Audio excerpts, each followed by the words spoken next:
Oi pessoal, hoje eu vou responder às alegações levantadas pelo ateu Jason Ferrer, que se acha muito conhecedor da Bíblia e fica distorcendo o texto bíblico como que se o que ele dissesse já não tenha sido respondido no meio cristão. Deixe seu like se gostou e assista o vídeo até o final.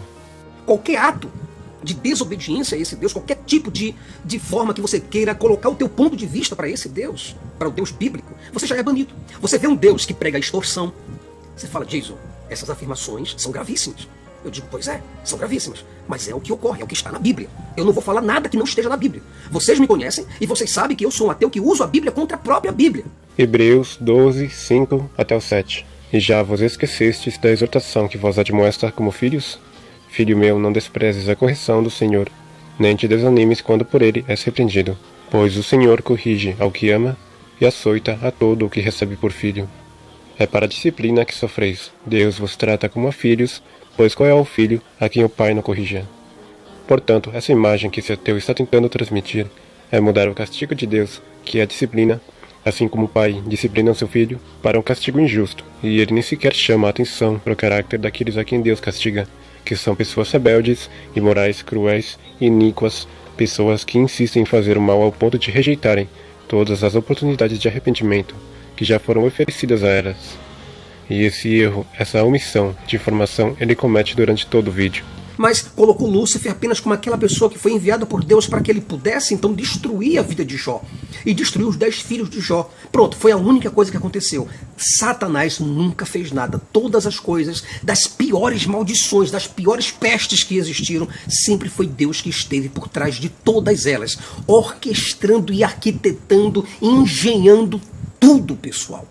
Então é isso que eu quero mostrar para você. Jó era um homem íntegro, reto e temente a Deus, que se desviava do mal. Jó 1, 6 até o 12.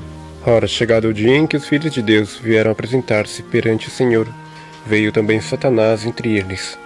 O Senhor perguntou a Satanás, de onde vens? E Satanás respondeu ao Senhor, dizendo, de rodear a terra e de passear por ela.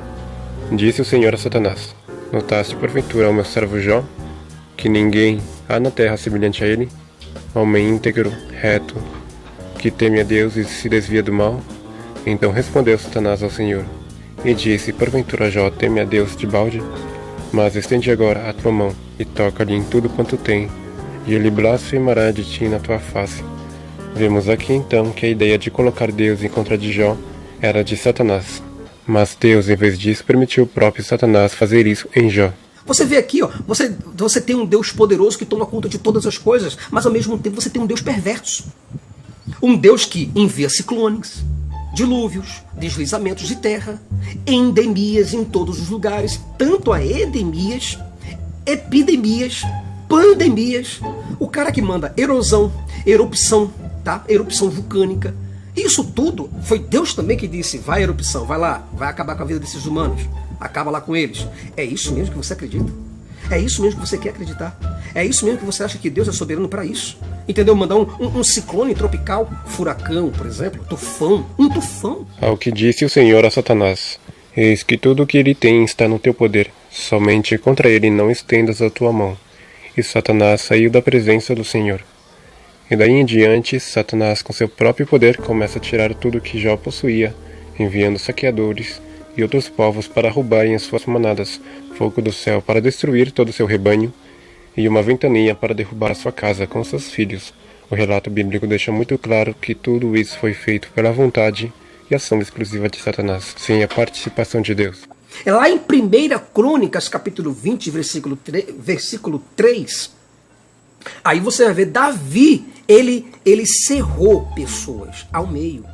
Tá? Davi, ele fez serrar o povo com serra de cortar.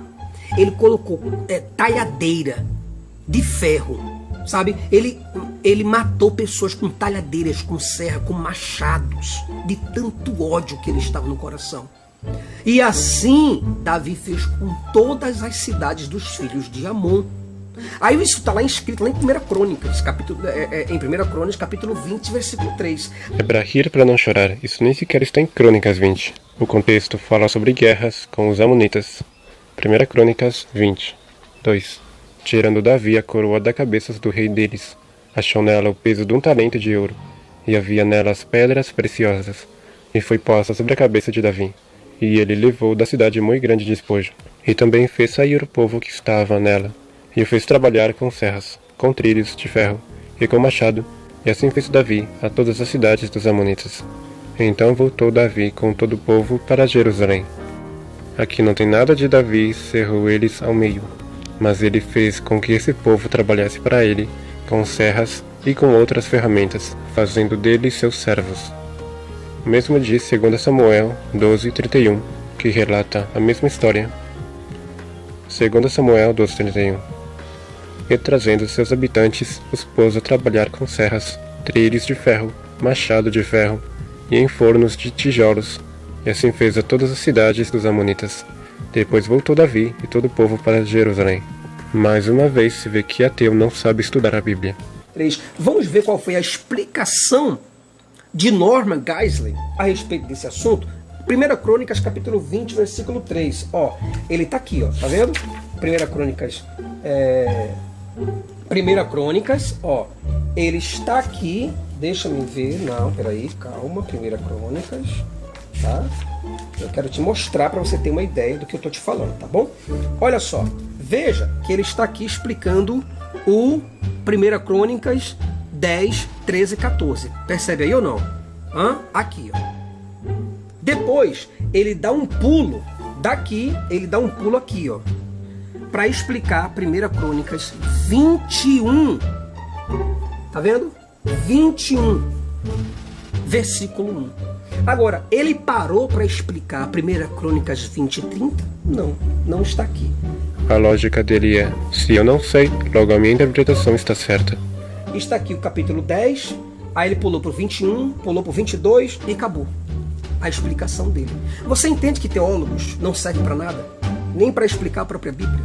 Eu acabei de explicar esse texto, e eu recomendo para ele o Comentário Bíblico Adventista. Um excelente comentário que explica uma grande quantidade de textos, como esse de 1 Crônicas 23. E aí é dito que as antigas traduções das Bíblias erraram em traduzir a língua original, na parte de 1 Crônicas 23, pois cortou eles com serras. Mas depois se corrigiu a tradução para sua verdadeira compreensão, de que elas foram trabalhar com serras. Parece que esse ateu andou pesquisando por argumentos antigos sem consultar as fontes. Os mesmos argumentos usados por ele são os mesmos argumentos que foram contestados pelos cristãos já há décadas atrás. Se você pega aqui o texto de Levítico 26, versículo 29. Anota aí, tá? Levítico 26, versículo 29. E você pega Deuteronômio 28, capítulo 28, versículo 53. E Jeremias 19, versículo 9. Como também Ezequiel 5, do 8 até o 10. Anotou direitinho? Pronto. Você vai ver que Deus, nesses capítulos... Por que eu estou te dando tantos capítulos? Porque algumas pessoas dizem assim, o Jason está tirando o texto do contexto para virar um pretexto para criar uma heresia. Ele quer enganar as pessoas. O Jason engana as pessoas. Mas, cara, preste atenção. Como é que eu consigo enganar as pessoas se eu consigo provar o que eu estou falando? Não, né? Você não consegue responder essa. Tá bom, então fica só vendo o vídeo, tá bom? Fica caladinho aí, apologeta. Você é apologista. Cristão. Pronto, então fica caladinho, porque você não tem oportunidade de falar nenhuma aqui. Nada. Você tem que ficar calado. Porque isso aqui é evidência. Estou te dando evidência bíblica. Toda a escritura divina, toda. De Gênesis a Malaquias. Paulo falou que era divinamente inspirada. Tá bom? E nesses capítulos que eu acabei de te falar, você vai ver que Deus ele afirma que se alguém desobedecer, se alguém desobedecê-lo de alguma forma, ele fará com que essas pessoas comam a carne de seus próprios filhos, de suas filhas, de seus amigos, de seus pais. Deus está dizendo, olha, se você me desobedecer, eu vou fazer com que você coma a carne dos seus filhos. Eu vou acabar com a sua vida. Não me desobedeça. Eu sou Deus bondoso. Em Levítico 26, Deus inicia falando quais seriam as bênçãos que Israel teria se fosse fiel a ele. Levítico 26, 3. Se andares nos meus estatutos, e guardares os meus mandamentos, e os cumprirdes, eu vos darei as vossas chuvas, a seu tempo, e a terra dará seu produto, e as árvores do campo darão seus frutos. A debulha vos continuará até a vindima, e a vindima até a semeadura. Comereis o vosso pão a fartar, e habitareis seguros na vossa terra. E assim vai, e no versículo 12, andarei no meio de vós, e serei o vosso Deus, e vós sereis o meu povo. Ou seja, Deus vai eliminar todas as ameaças que eles enfrentariam pela frente, e os futuros problemas que eles teriam com as outras nações, pois sem Deus eles não conseguiriam dominar sobre toda aquela região. Agora Deus fala sobre o que aconteceria se eles abandonassem o seu pacto com Deus, o que seria esperado se eles já não contassem com a sua proteção.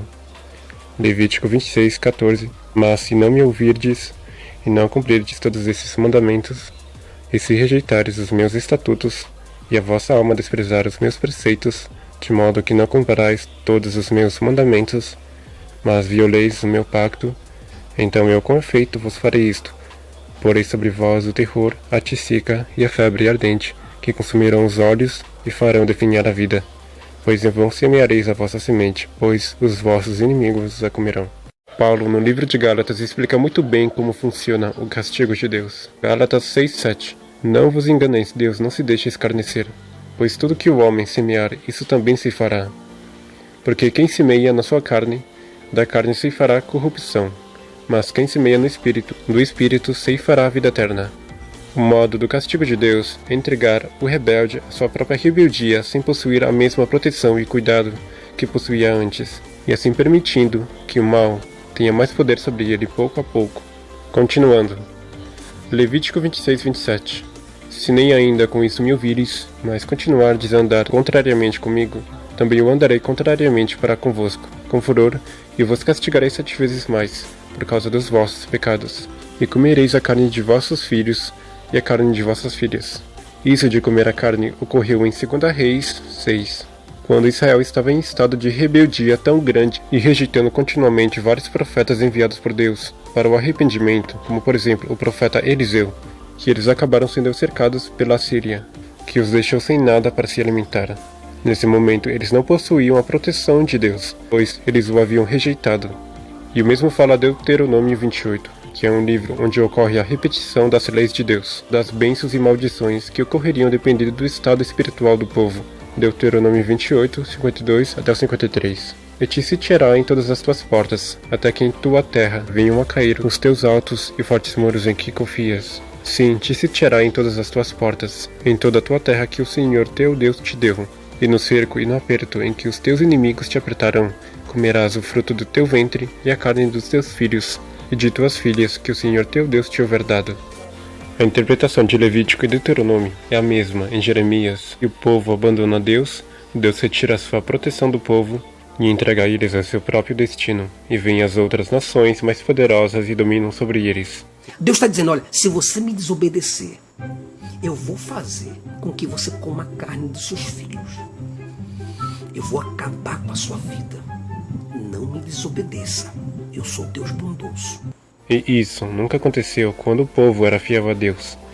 Esse ateu, em sua fala, ao mesmo tempo que tenta dar uma impressão de injustiça no castigo de Deus, ainda tenta passar a impressão de que o povo era inocente de tudo isso, sendo apenas inocente nas mãos de um ser cruel que castiga sem justiça. E isso claramente se desmascara quando estudamos de forma contextualizada, pois a Bíblia interpreta a própria Bíblia.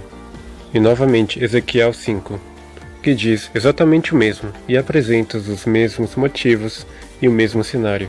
Ezequiel 5:6. Assim diz o Senhor Deus: esta é Jerusalém, coloquei-a no meio das nações, estando os países ao seu redor. Ela, porém, se rebelou perversamente contra os meus juízos, mais do que as nações, e os meus estatutos mais do que os países que estão ao redor dela, porque rejeitaram as minhas ordenanças e não andaram nos meus preceitos. Assim vemos que o juízo de Deus sobre Israel se cumpriu exatamente como foi profetizado que ocorreria se ela quebrasse o pacto com Deus, para se tornar como as outras nações. Quem estudou consegue entender isso. Só uma pessoa intelectualmente desonesta diria que o castigo de Deus seria algo injusto, uma vez que tudo isso ficou muito bem claro no pacto feito lá no Monte Sinai, feito com todo o povo. O que Israel sofreu foi justamente as consequências dos seus próprios atos. Estava diante de um arbusto em chama que não se consumia, mas você vê que esse mesmo Deus, ele foi incapaz de aparecer no holocausto, uma coisa que realmente aconteceu e que foi verdade. Mas cadê que esse Deus não apareceu lá? Sobre o holocausto, vale ressaltar que dentre as pessoas crentes e descrentes que passaram pelo holocausto, Desde seu início até a sua libertação das pessoas crentes, foi dito que a sua fé só foi fortalecida e que Deus esteve lá com elas e que tiveram uma mudança em entender Deus. E das pessoas que já eram descrentes, foi dito que isso só fortaleceu a sua visão cética. Houve apenas pequenas exceções em ambos os lados. Dessa forma, demonstrando que a experiência do Holocausto apenas potenciou aquilo que as pessoas já eram, não sendo relevante em mudar a crença em Deus, ou seja, o Holocausto abalou mais aqueles que ouviram falar sobre o Holocausto do que aqueles que passaram dentro dele. Esses dados e entrevistas foram todos coletados pelo rabino Rev. Robert Brenner no livro The Facts and Doubts of Holocaust Survivors. E o livro de Isaías diz, Isaías 59, 2: Mas as vossas iniquidades fazem separação entre vós e o vosso Deus, e os vossos pecados esconderam seu rosto de vós, de modo que não vos ouça. Ou seja, o pecado faz separação entre Deus e o homem. Essa separação é uma consequência natural quando o ser humano usa mal a sua liberdade. E o povo judeu é um povo que rejeitou Jesus o Messias, que tinha cumprido as profecias das 70 semanas descritas no livro de Daniel sobre a vinda do Messias. Desse modo, eles quebraram pacto com Deus e não se reconciliaram, e por isso foi possível que esse povo se encontrasse em tal situação. Pois quanto mais alguém se afasta de Deus, a ausência de Deus, o mal, cresce cada vez mais, e a pessoa fica mais frágil para os ataques de Satanás. E Deus às vezes permite que o ser humano sofra certas circunstâncias para ver o tão mal que é o mal, e até que ponto o ser humano pode chegar se não tem Deus na sua vida. E essa também é uma forte razão de porque depois da volta de Jesus, o mal não vai se levantar pela segunda vez, pois todos saberão o tão ruim que uma pessoa e o mundo pode virar quando decide se afastar de Deus. Os bastidores do conflito cósmico não é bem conhecido, mas sabemos que o ser humano possui liberdade de escolha, a tal ponto que pode decidir afastar Deus da sua vida. Um Deus que é atemporal. Então você pega Êxodo capítulo 32, versículo 27, você vê que Deus ordena que mate cada um seu irmão. Deus diz, olha, pegue você a sua espada e mate cada um a seu irmão. Para cada um a seu amigo, cada um ao seu próximo. Isso tudo por causa de religião. Tá certo? Isso tudo, você vai ver isso aí em Êxodo. É só você ler. Em Êxodo, o povo, depois de ver as 10 pragas do Egito e passar pelo Mar Vermelho e ainda serem livrados de seus inimigos, serem alimentados com maná, por causa de Moisés ter demorado uns 40 dias lá no Monte Sinai, voltaram e se corromperam completamente. Nesse exato momento se viu quem eram aqueles que eram verdadeiramente fiéis a Deus e que não queriam mudar, mas só levar o povo para o caminho errado. O que ocorreu nesse momento foi nada mais do que algo justo. Eles prometeram ser fiéis a Deus no pacto e logo o substituíram por outro. Em instantes, o mais sábio a se fazer é tirar o mal dentre o povo. Nenhum desses que morreu pela espada nesse momento era inocente. O que esse ateu está querendo fazer é dar a impressão de que eles foram os inocentes nesse momento. E para pensar assim, só não sabendo estudar a Bíblia, pois o relato é muito claro em detalhar o caráter daqueles que foram punidos nesse episódio. Franklin, você acha mesmo que quando Moisés mandou destruir a vida das mulheres, tá? Mulheres que já tinham conhecido homens, e poupasse a vida das meninas virgens, Moisés mandou poupar a vida dessas meninas, para que essas meninas servissem de escravas sexuais para os israelitas em batalha. Aí eu pergunto para você, será mesmo que Moisés estava servindo a Deus e dando a esses povos o que Deus realmente queria? É isso mesmo que você quer me dizer? A distorção que ele faz só se descreve com a palavra desonesto. Isso de escravas sexuais nem sequer está escrito na Bíblia. Mas bem, eram coisas praticadas por esses outros povos que foram destruídos por Israel. Esses povos que eram destruídos eram tão corrompidos que tinham orgias com qualquer membro da família. E além de serem moralmente maliciosos, ainda eram bem idólatras e podiam incitar os israelitas a adorarem os seus deuses. Logo, justamente foi isso que aconteceu no período dos juízes, quando Israel era dominada e liberta sucessivamente, quando o povo decidiu se unir em casamento com as outras nações. Nesse caso, para as moças jovens, é dito o seguinte, Números 31, 14 até 18. E indignou-se Moisés contra os oficiais do exército, chefes dos milhares e chefes de centenas, que vinham do serviço da guerra. E lhes disse, deixaste viver todas as mulheres? Eis que estas foram as que, por conselho de Balaão, fizeram que os filhos de Israel pecassem contra o Senhor, no caso de Peor, pelo que houve a praga entre a congregação do Senhor. Em Israel não foi ordenado nem que houvesse casamento com as mulheres de outras nações. Versículo 17. Agora, pois, matai todos os meninos até as crianças, e todas as mulheres que conheceram homem, deitando-se com ele. Mas todas as meninas que não conheceram homem, deitando-se com ele, deixai-as viver. E em continuação do texto não tem nada a ver com a fala do ateu. Simplesmente ele inventou ideias antibíblicas. Moisés nesse episódio foi contra, mas logo deixou que as que fossem virgens, as que não se contaminaram moral e fisicamente com os rituais imorais dos pagãos, pudessem ser esposas, e isso foi apenas uma exceção que tem nada a ver com o Deus imaginado pelo ateísmo. Então você vai ver dentro da Bíblia. Entenda que eu não estou distorcendo absolutamente nada, e eu te mostro tudo para que você possa entender. Deuteronômio 20:10. Quando te aproximares de uma cidade para combatê-la, apregoar-lhe-ás paz. Mas se ela responder em paz e te abrir as portas, todo o povo que se acha nela será sujeito a trabalhos forçados e te servirá. Se ela, pelo contrário, não fizer paz contigo, mas guerra, então as sitiarás. E logo que o Senhor teu Deus a entregar em tuas mãos, passarás ao fio da espada todos os homens que nela houver. Porém as mulheres, os pequeninos, os animais e tudo que houver na cidade, todo o seu despojo tomarás por presa, e comerás o despojo dos teus inimigos, que o Senhor teu Deus te deu. Assim farás a todas as cidades que estiverem mais longe de ti, que não são cidades destas nações, mas das cidades destes povos, que o Senhor teu Deus te dá em herança. Nada que tem fôlego deixarás com vida, antes de destruí-las totalmente, aos Ceteus, aos Amorreus, aos Cananeus, aos Perizeus, aos Reveus e aos Jebuseus, como o Senhor teu Deus te ordenou. Portanto está bem claro na Bíblia, que durante essas guerras em Canaã, Deus nem sequer permitiu que as mulheres fossem tomadas como cativas para serem suas esposas. Só houve pequenas exceções, como no caso de Ruth, que quis voluntariamente fazer parte de Israel. Logo em Deuteronômio 21, do 10 até o 14, seguindo essa mesma lógica de Deuteronômio 20, Deus diz que se for para tomar uma mulher de outra nação, ela vai ser como esposa e ambos como marido e mulher. E não tem nada disso de fazer ela virar uma escrava, como insinuou o Jason, que fala do que não sabe. Lá em Números, capítulo 25, versículo 4, Deus disse para Moisés: toma todos os cabeças do povo, enforca-os, mate enforcado, e entregue, coloque a cabeça dessas pessoas ao Senhor, diante do sol, viu? Diante do sol. E o ardor da ira do Senhor se retirará de Israel. Quer dizer, Deus pediu sacrifício humano para poder reparar um problema em Israel.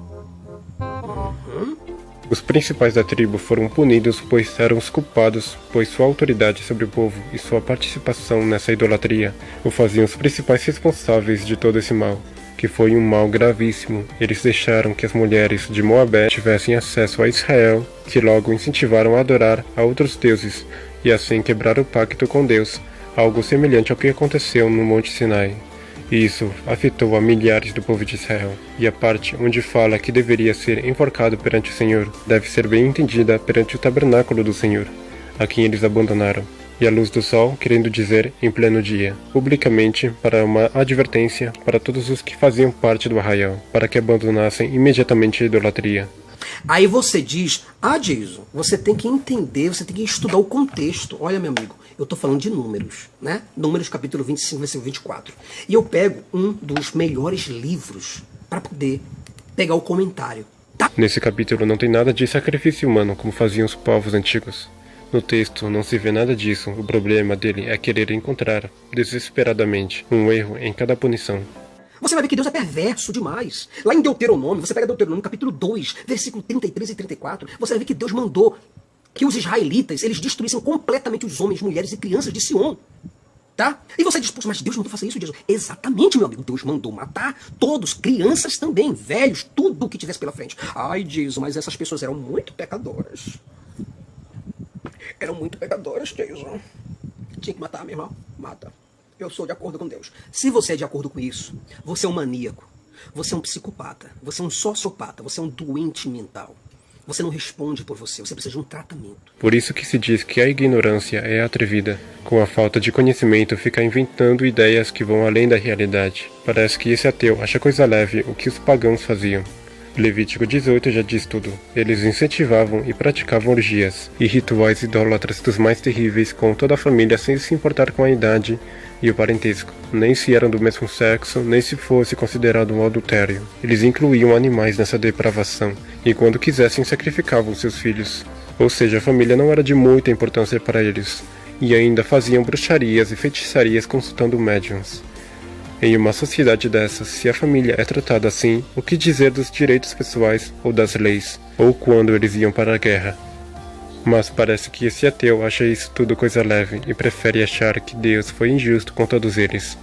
Simplesmente não há razão nenhuma para deixar essas nações continuarem a fazerem o mesmo, a seguirem com suas vidas. Ainda mais que Deus deu tempo suficiente para o arrependimento, para que elas mudassem seu estilo de vida. Uns 400 anos desde o tempo de Abraão, mas elas não souberam se arrepender e no final colheram suas próprias consequências, sendo punidas justamente. Quem não reprova essas nações é que está precisando de um tratamento para ficar bem da cabeça.